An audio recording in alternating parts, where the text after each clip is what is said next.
I'm gonna go live to YouTube now as well, if it's okay with you. Okay. Let me mute.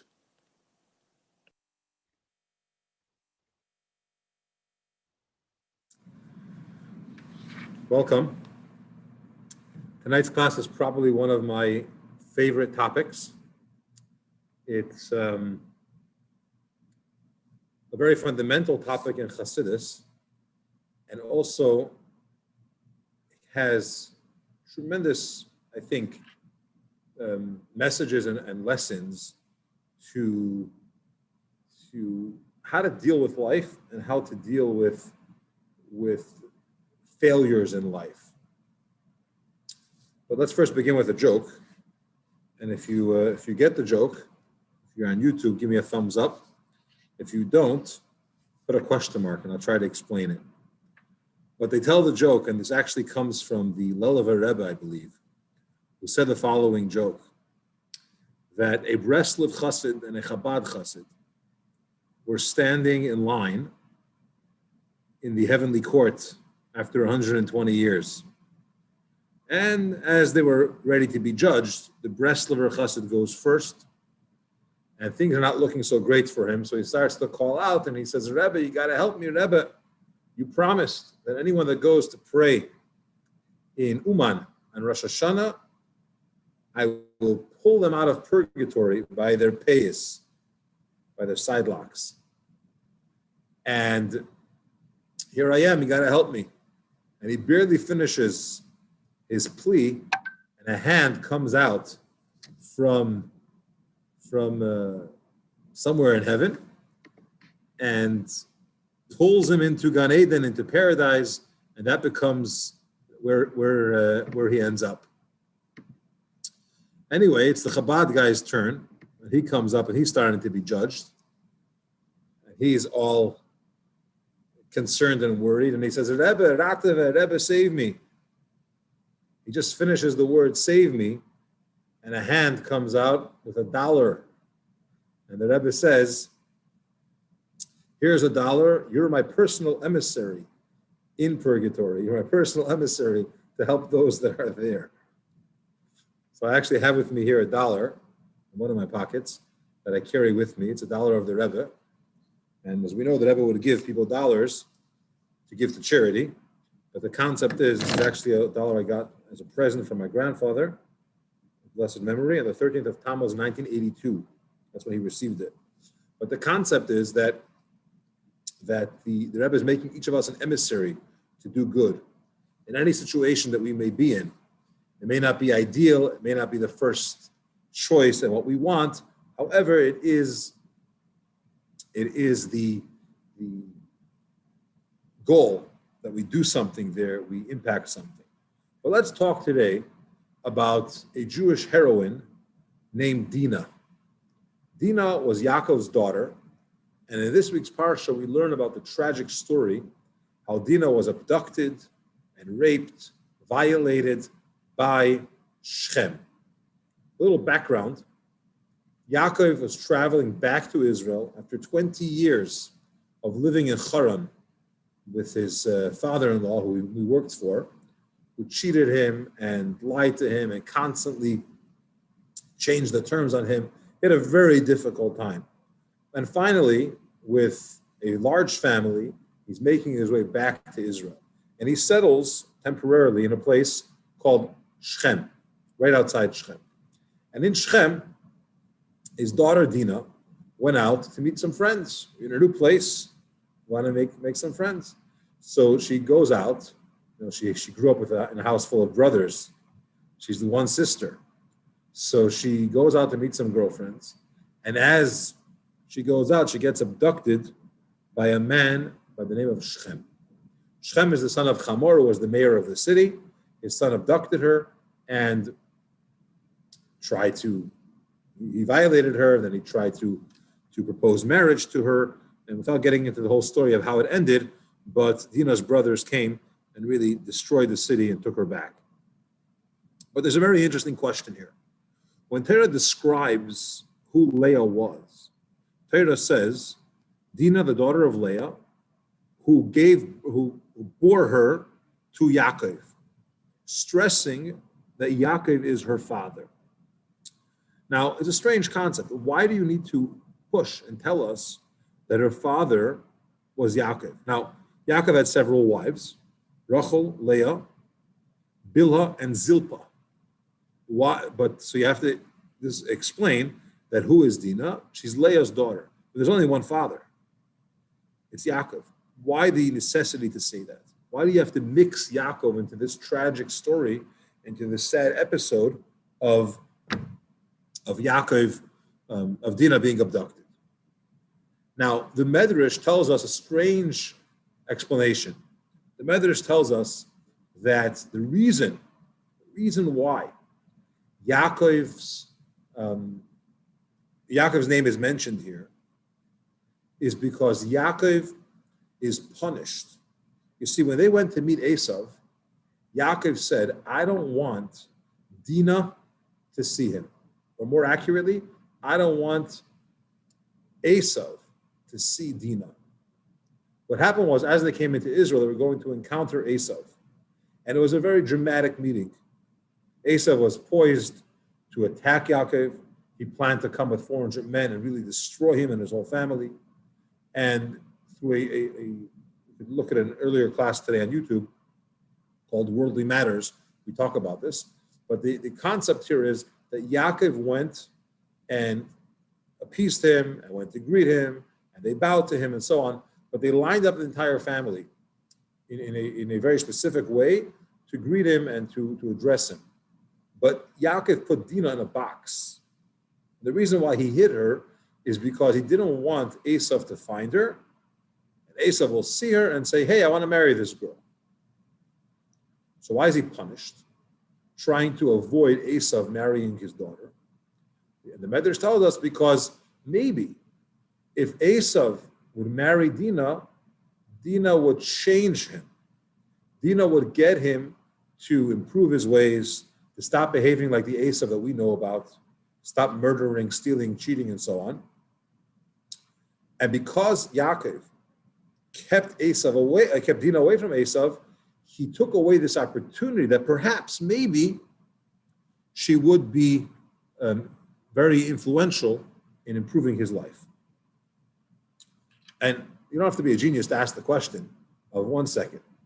Here's a man, Yaakov. He's raising a great family, holy, pious, God-fearing, doing what they're supposed to, and you're punishing him because he didn't want his wife, his daughter, he didn't want his daughter to marry a scoundrel, to marry a wicked man.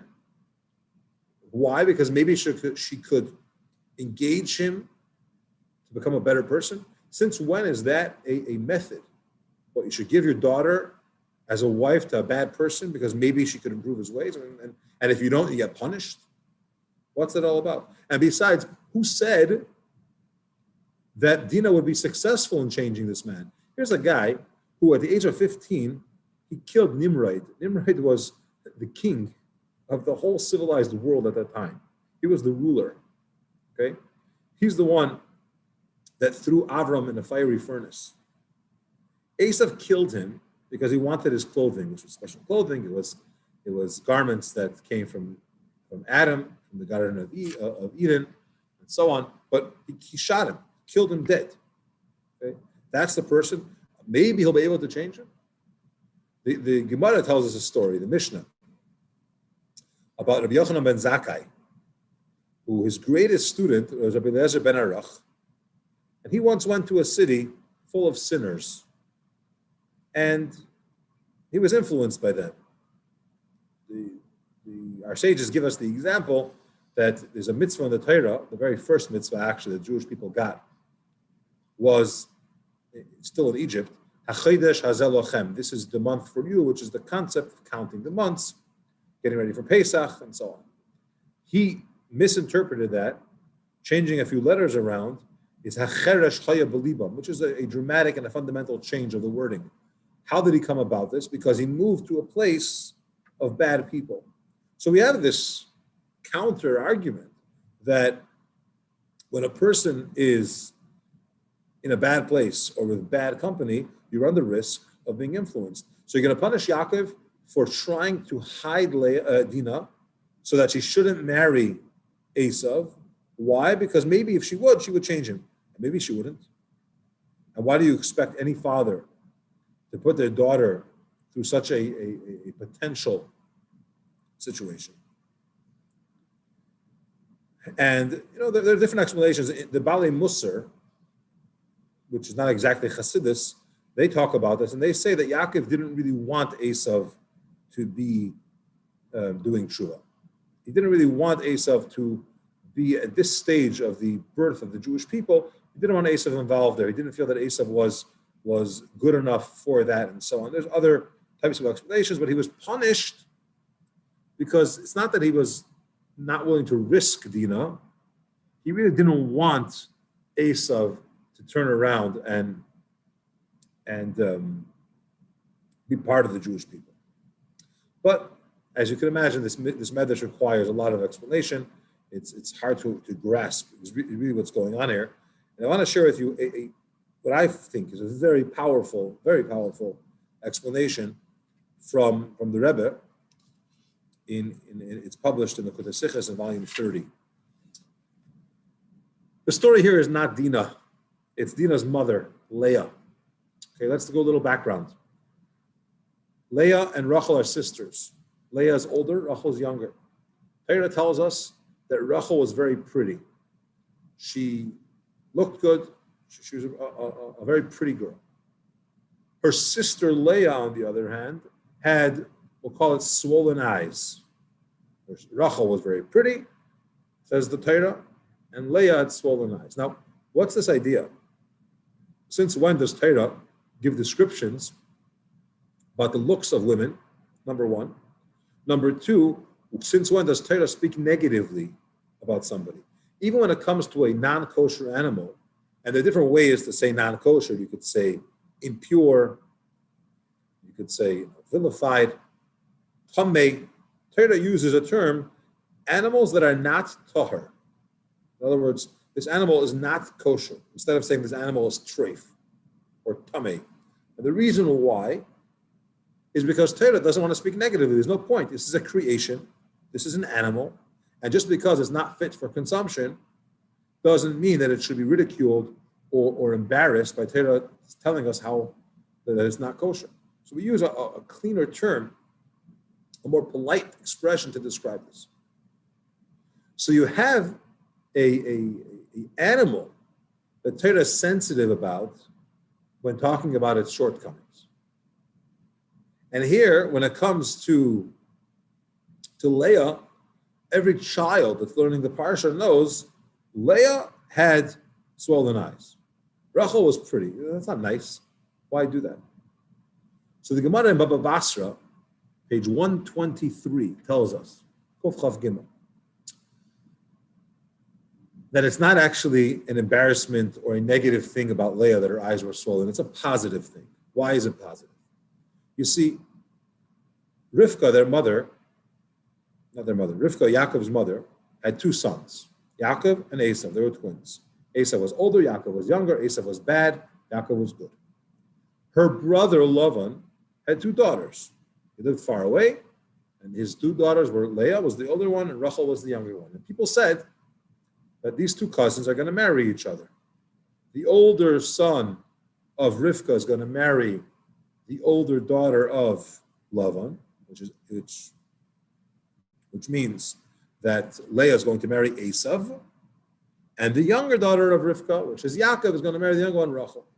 So Leah knew as a child or at some stage in her life that she is going to marry Eisav. She also knew that Eisav was not a great guy. So she cried, she prayed, she begged, she bawled her eyes out, begging God to change my destiny.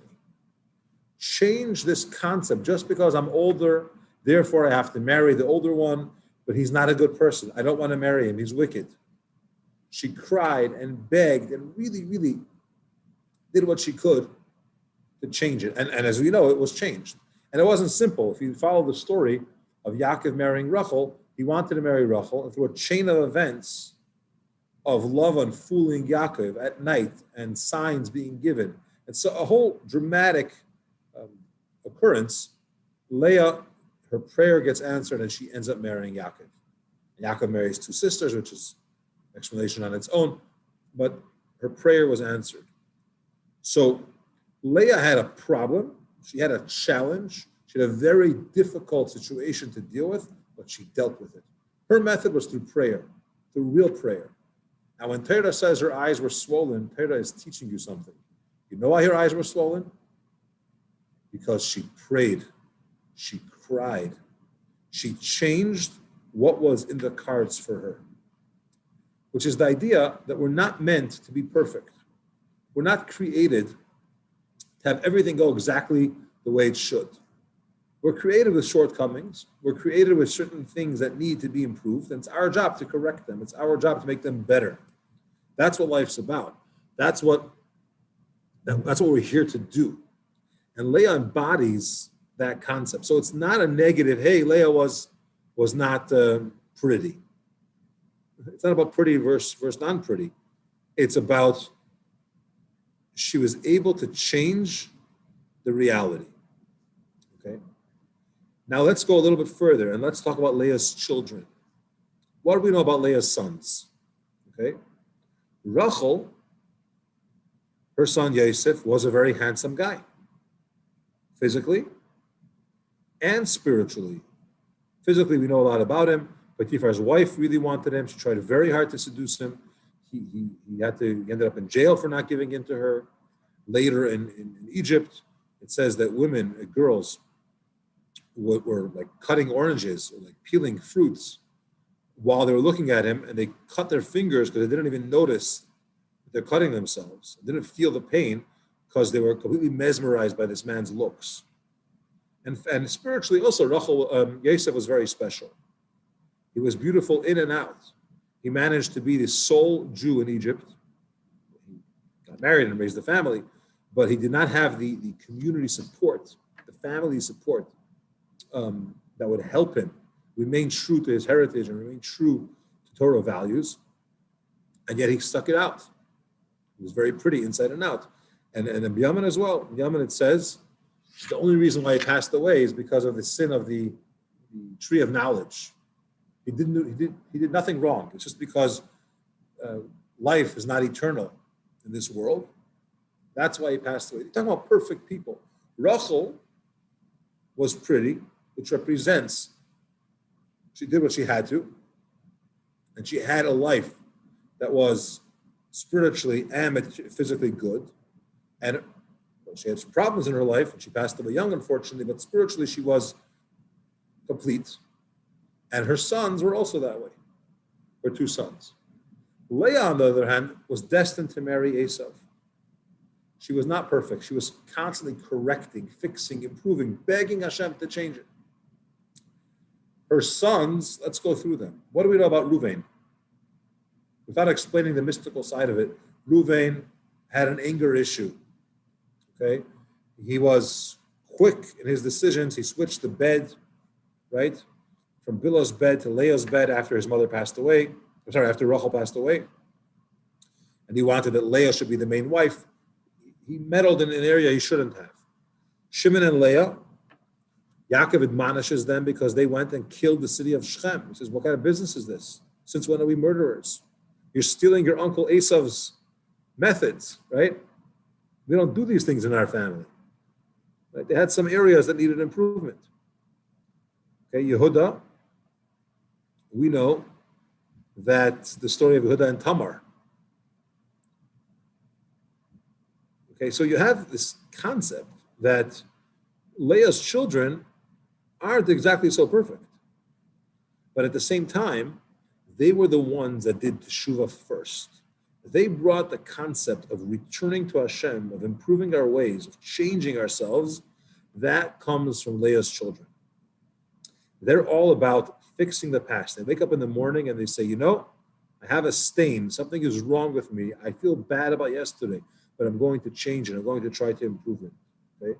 What did Reuven do? Reuven understood what he did wrong, and he spent the rest of his life praying, fasting, trying to do tshuva. Because that's what he learned from his mother. That life is about fixing our mistakes. Shimon and Levi, same thing. We learned so much after about how they improved themselves, how they became better. What happened with Yehuda? Let's get into that story for a minute. It's not this parsha, but essentially, Yehuda was with Tamar, with her relation-wise. Okay, he didn't know it was her, and it was his daughter-in-law. And he gave her, her husband passed away, his son passed away, and the second son passed away, and then he didn't want to give her the third son because both husbands died under her while she was their wife, so he didn't want to give the third son. But anyway, he was with her, and he didn't have any money to pay her for, quote, her services, so he gave her 3 of his belongings as collateral. Okay, his walking stick, his coat, and his stamp. Every man had a stamp. And turns out she got pregnant. And word got back to him that his daughter-in-law, who was destined to marry the youngest son, so in a sense she's engaged, but it's more than being engaged, according to the Jewish law. I don't want to get into the whole halachic element of this, but she was destined to marry him, and she can't be with anybody. And here she's pregnant. So they came to Yehuda, who was the most prominent person there, and said, what do we do with this woman who clearly she was with somebody? So Yehuda said to her, she has to be burnt. She's the daughter of a kohen, and the punishment of the daughter of a priest who behaves in such a way is death by burning. The morning, when they were going to take her to be burnt, she said nothing to anyone. She didn't say, hey, I'm pregnant from this man. It's him, nothing. She decided, I'm not going to embarrass him. I'm not going to let out the secret. She went to be burnt. The fire is burning. She's on the way. She sends a message to Yehuda with a bag. Please give this to Yehuda. Yehuda opens the bag and he sees, oh my gosh, it's me. This is my stuff. I'm the one that got her pregnant, he says. He had 2 choices. First choice is he could go into his bed, put the blanket over his head, close his eyes and wait 2 hours. She'll be dead with the secret. Nobody will know that he sinned and what he did. Or he could do what he did. And he ran to the fire and he said, don't. She is right. She's pregnant from me. Public humiliation. Letting everyone know what he did to save her life. Because he said it's wrong. I should have given her my son. I didn't, etc., etc. Now, this is pre-giving of the Torah. There's a lot to explain how this whole thing could happen. But what we want to bring out here is that here's a man who at one stage of his life did one thing, but he worked on himself to improve his ways. He tried and he successfully changed. What happened later when his brother Binyamin was taken by Eisav, by the king of Egypt, viceroy of Egypt? Yehuda comes, the same Yehuda that offered to sell him many years before, came and he's risking his life to take him back because he changed, he improved, he did tshuva. So Leah is the person that's trying to correct the reality, to try to clean up the dirt, to try to grow and not be stuck. And she raised her children in that same way. Okay. Now, it comes from somewhere. It comes from a personality and a life journey that was constantly dealing with that. And that's why Torah says, you know what Dina was? She was Leah's daughter. She's the only girl. She is following in her mother's ways. She has that personality. She has that quality. She could do it. Let her go, Yakov. Let her go to Eisav. Let her marry him. She will turn him around. She grew up. She's just like her mother. She is all about changing yourself. She's going to come to Eisav in the morning and say, Eisav, your challenges in life are not to fail. Your challenges in life are opportunities. You can make this much better. And Yakov said, one second. We're building the Jewish nation.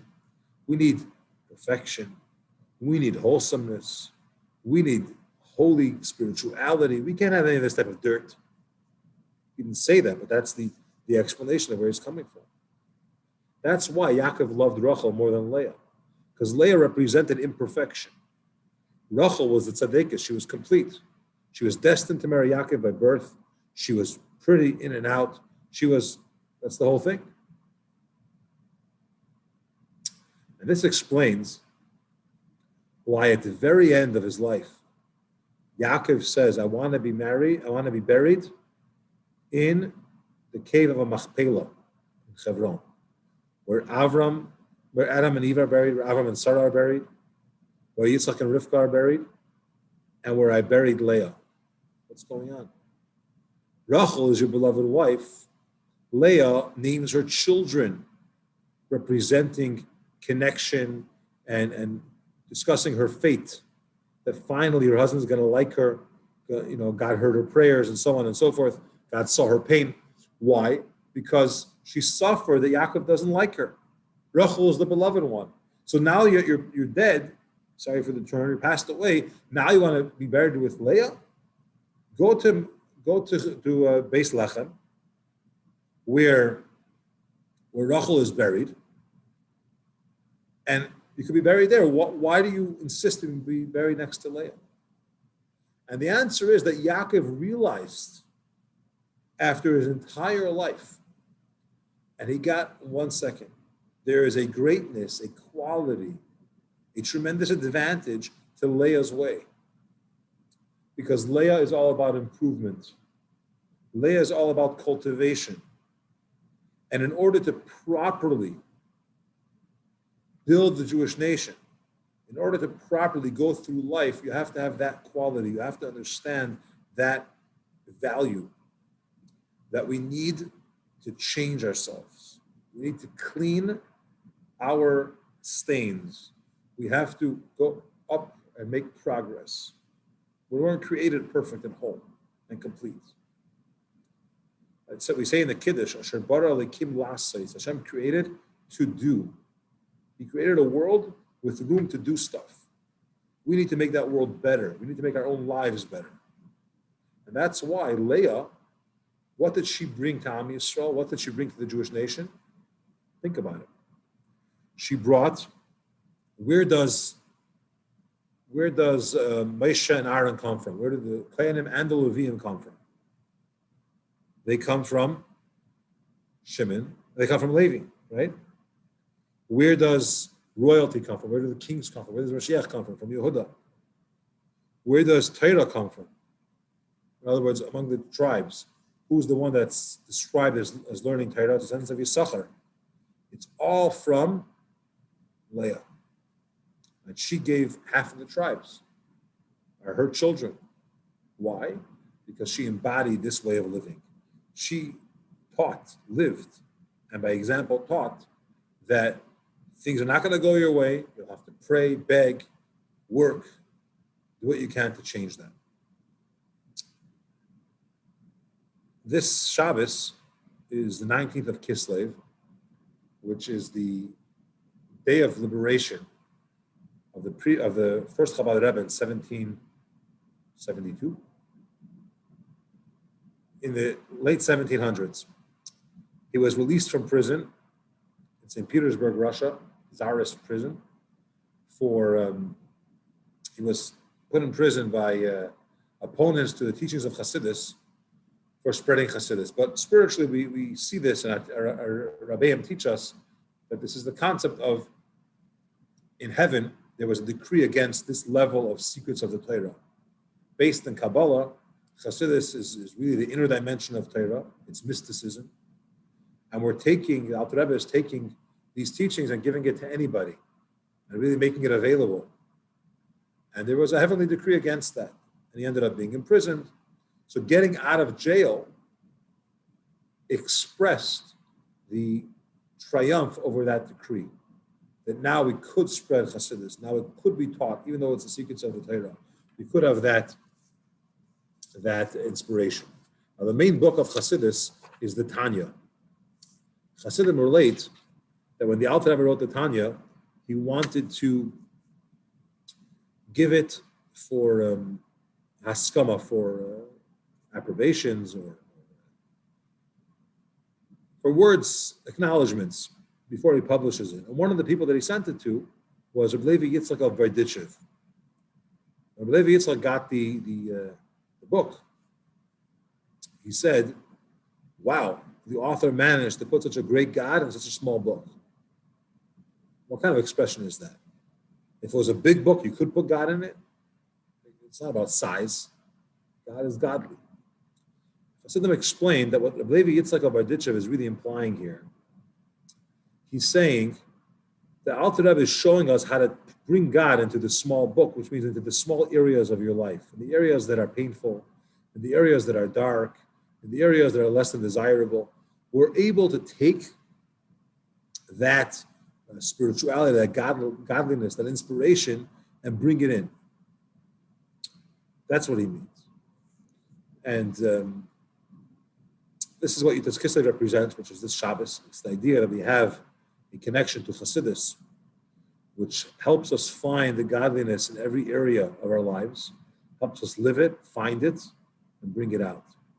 So let's focus and really spend time to recognize that we weren't created perfect. We were created to try to improve, grow, make things better. Hashem should help. We should have a good year. It's considered the Rosh Hashanah, the new year of Chassidism. We should have a good year in the learning of Chassidus and in the conduct of Chassidic ways, which of course is joy and finding the inner dimension of Torah and connecting with it and doing everything that we can to prepare the world for the coming of Mashiach. Thanks for joining on YouTube and Zoom. Take a moment and put a comment or a like, subscribe, share. So many options you could do on YouTube. And I hope to see you very soon.